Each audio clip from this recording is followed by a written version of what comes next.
check it out. 8BitDo. Hashtag not sponsored. I wouldn't mind 8BitDo sponsorship. Hashtag not an ad. I probably should have said that in the beginning of the video. Which I'll probably cut this, what I'm saying now, to the front. And yeah. Thumbs up. So we're going to be doing a review of the 8BitDo arcade controller. Now, I've been a big fan of the 8BitDo controllers. As you can see here, I have the 8BitDo keyboard. If I could use the mouse, I would, but you know, I got to stick with my boys Logitech. But the great thing about this style of a controller is that I'm not particularly using it for fighting games. I'm actually looking to use it for platformers, and we'll get into that later. So we're going to do a quick unboxing here, and then we'll head into the actual playing around with the controller. And the big thing about this is I just wanted a different controller. I currently use the Hot 42 S16. It's a pretty small controller, leverless style.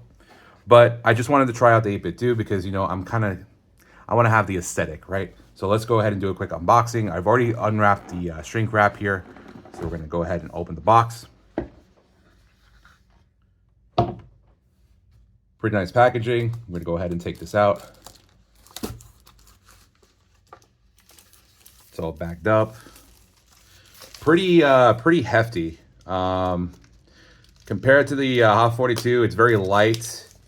The Hot 42 is pretty light, but this thing is pretty hefty.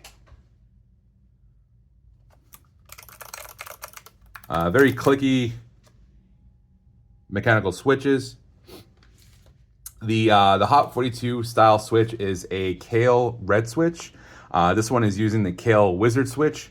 You could find the exact details of those switches online. But to give a quick comparison, the best way I can explain this is that this one's actually got a clicky feel, whereas the Hot 42 S16 are basically like cherry reds, right? No sound, just straight linear switch, whereas this one kind of has like some tactile feedback to it. So pretty nice feeling. I like it. Am I gonna like it for games? We'll see, but we'll get to it. It has a little kickstand thing here. Trying to open it here. Come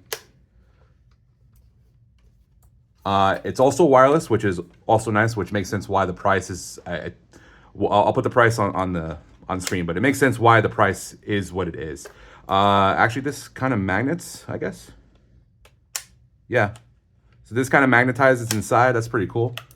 But it is very much a hefty controller. So if you want to play with it in your lap, I guess for fighting games, it's not going to move around. It is a rubber backing. Everything feels very quite nice. And it even has some little, you know, markings in the rubber. That's pretty cool. Again, always been a big fan of 8BitDo.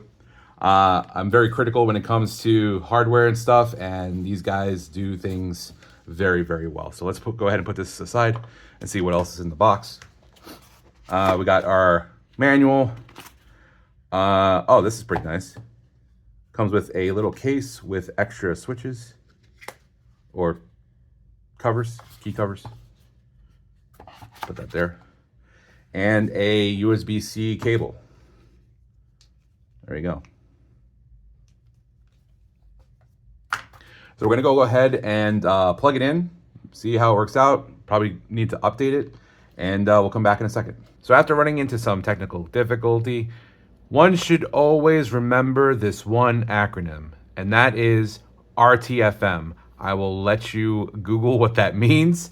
But I'm going to show off something real quick before we get into the gameplay. And what that is the 8BitDo Ultimate software. This is how you update the firmware for the controller. As you can see here, I have the keyboard connected, and we also have the arcade controller.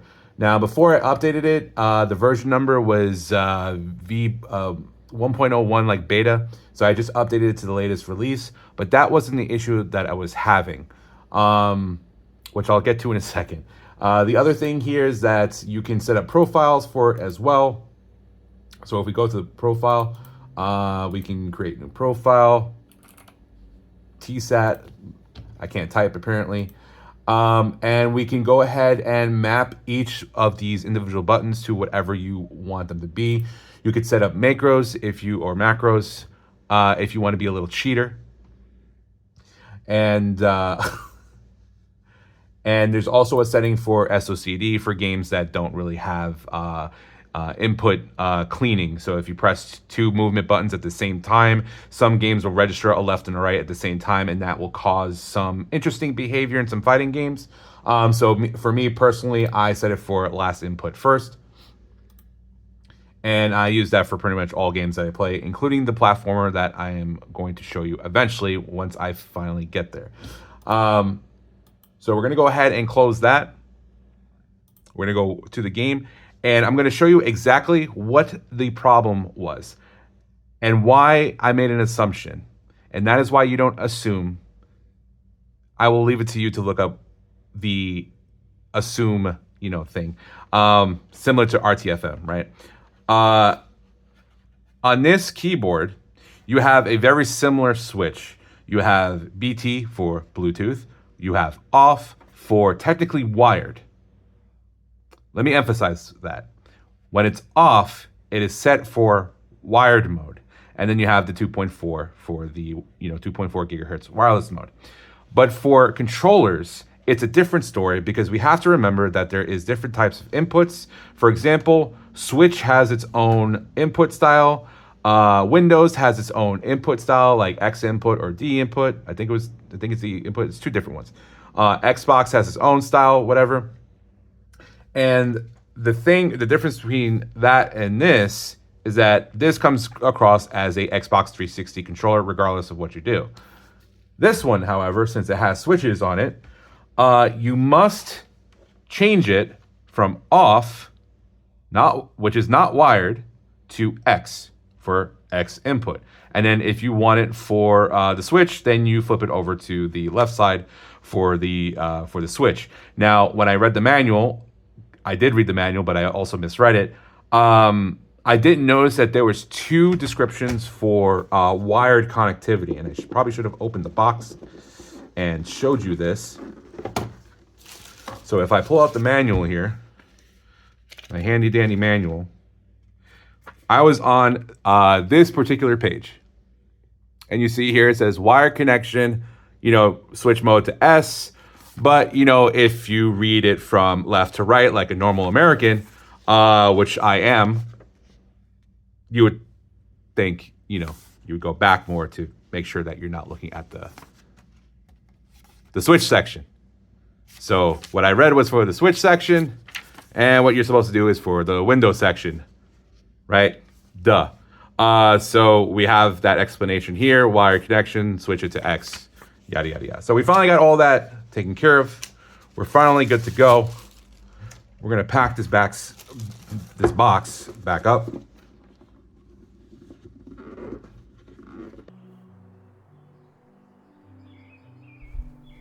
And actually have my mic in front of me because I just did that without the mic. So that's why the audio quality just kind of went, because I just forgot. Anyway, what a great review. So we're going to go ahead and go to the one of the hard levels here. And instead of trying to get up there normally, we're just gonna plop right there. Okay, we're just gonna plop right there.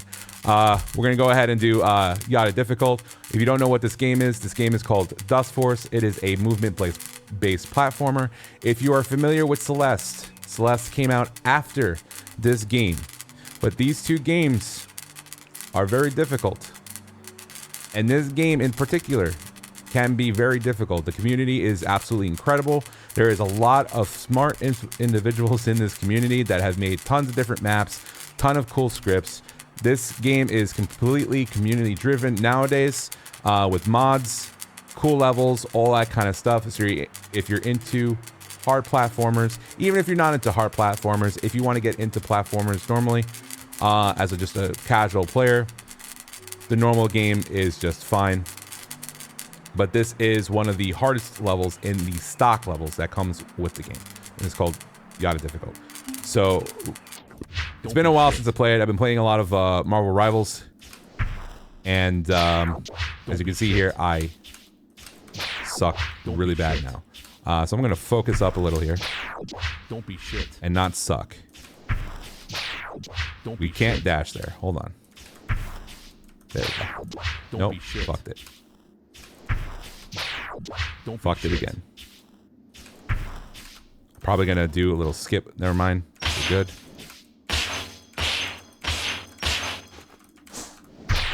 Okay.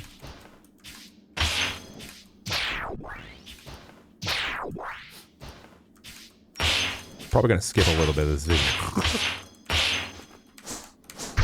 Okay. So as I said, I've been playing a lot of Marvel Rivals lately, and I'm trying to get to a high rank in that game. And unfortunately, it's very hard to play that game and this game at the same time and be at the same level here. And I'm gonna be...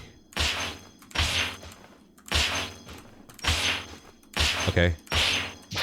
Nope. Oh, we got the checkpoint. Nice. All right. So, FYI, that section is actually very difficult. So, we're gonna probably be coasting for a little bit here. And so far, the feeling for this controller, I kind of like it more than I'm just gonna leave that dust there. It's okay. Whoops.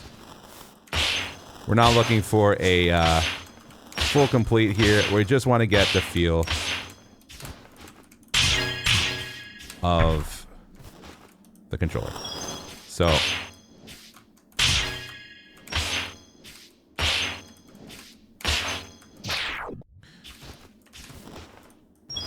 get some little ASMR action here. So far, I do like the feel of this controller. It feels really nice. I do like it more than the other one. And hopefully, if we don't suck, no, we sucked. We're gonna try and get through this level without exposing how bad. And I promise you, I'm not this bad at this game. I have gone through this level deathless and got all dust.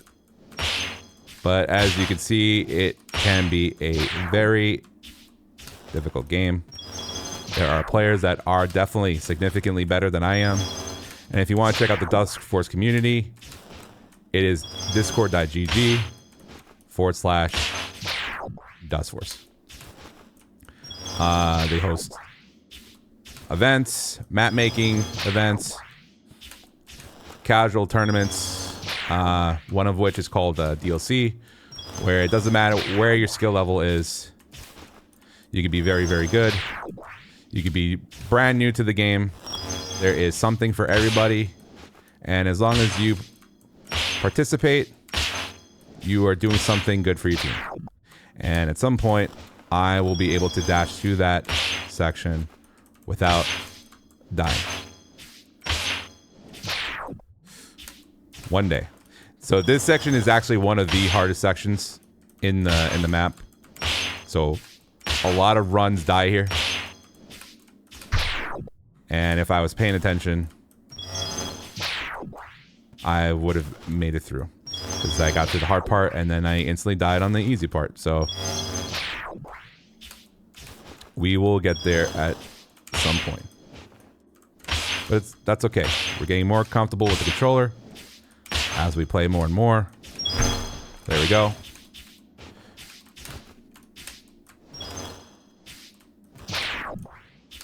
So as you see here, there's a checkpoint. As far as the controller is concerned, if you are used to clicky mechanical switches, that's basically what this is. You can imagine instead of playing on a keyboard, you are playing on a controller that has dedicated big buttons that you can press. And It just feels better to do that. So we're gonna do a little spike jump here. There we go. See, I promise I do not suck at this game.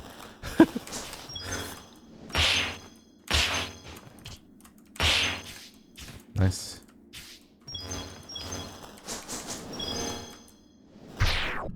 I do suck at this game. I forgot what to do here, so there we go.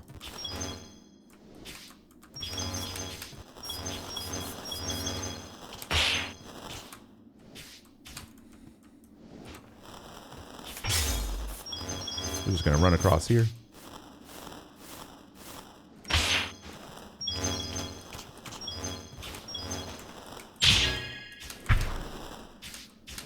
We're gonna do a little Zeta slide here. It's okay. Or drop it combo.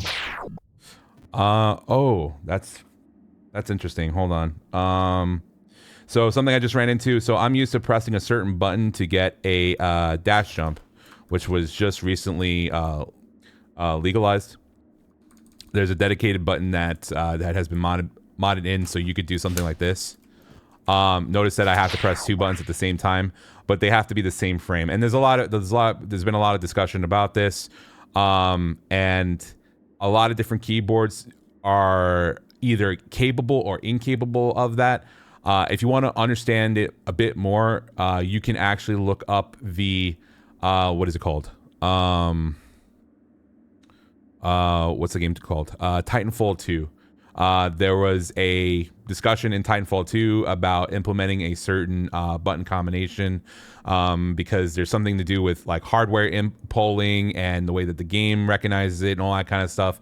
And so to fix it, they added in their own thing just to make speedrunning a bit more consistent across the board.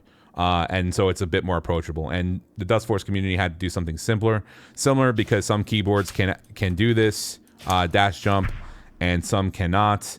A lot of controllers don't really have that issue because they pull things in a different manner.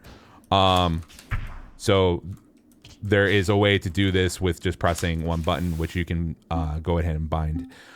So let me go ahead and check that. So this button has not been bounded. See, so I'm gonna have to fix that in the software to add that particular button. But we'll add that later. That's no problem. We'll just continue.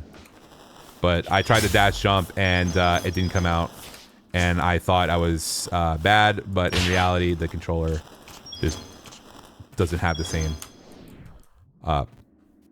bindings.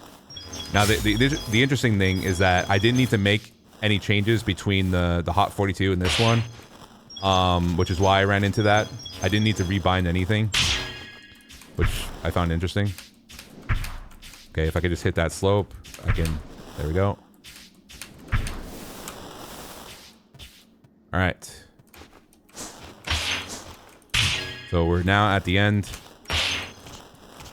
at the level, and we died. Nice.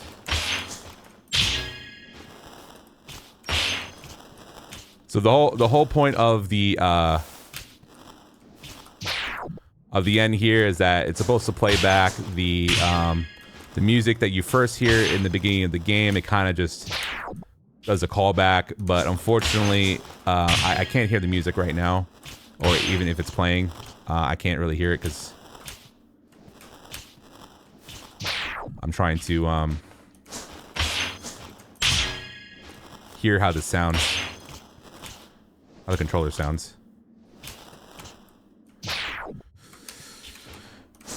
And eventually we'll get there. But yeah, the music trigger, you have to run back here, and then that might have re-triggered the music. Because technically this is supposed to be the final level of the game, which is not technically true, but if you want to get into this game, I'll let you figure that out. It was an interesting ride. I have about 1,000 hours in this game, 1,000 hours plus, It probably doesn't look like it. But that's because I've done a lot of different things in this game that is not really speedrunning. But there's just a lot of stuff to do. There is a lot of stuff to do in this game. It has built-in leaderboards, into that sort of thing.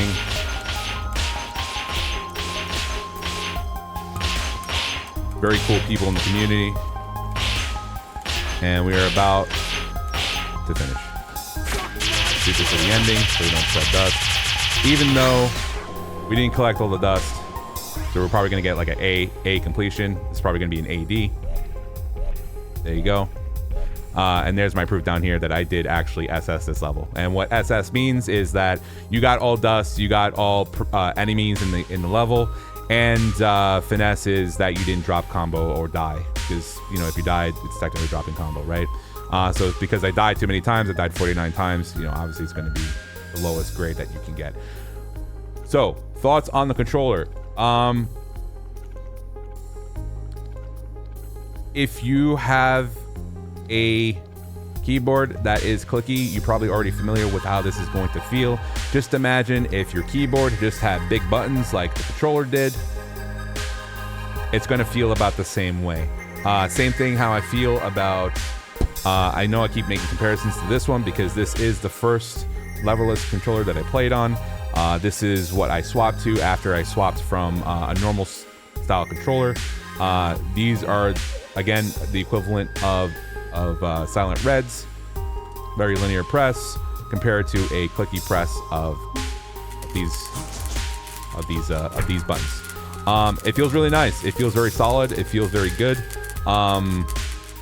The issue I had was definitely user error in the beginning, so I will not hold that against 8BitDo, of course, because their other controllers do have that same style of, you know, S for switch and X for X input, that sort of thing. Yeah, feels good. It's wireless, which is why it's about 90 bucks. Solid. The other thing I noticed is that the letters actually do light up when you turn it on. So if I go ahead and unplug this, so if you notice, it stays on, of course. So if you want to switch off the controller, turn the switch, and the lights turn off. Go back on. There we go. So let me go out here. There we go. So that's the review. I do recommend this controller. It's a pretty simple controller. These things are very easy to review because they're just a bunch of buttons. It's a box of buttons. So check it out. 8BitDo. Hashtag not sponsored. I wouldn't mind an 8BitDo sponsorship. Hashtag not an ad. I probably should have said that in the beginning of the video. Which I'll probably cut this, what I'm saying now, to the front. And yeah. Thumbs up.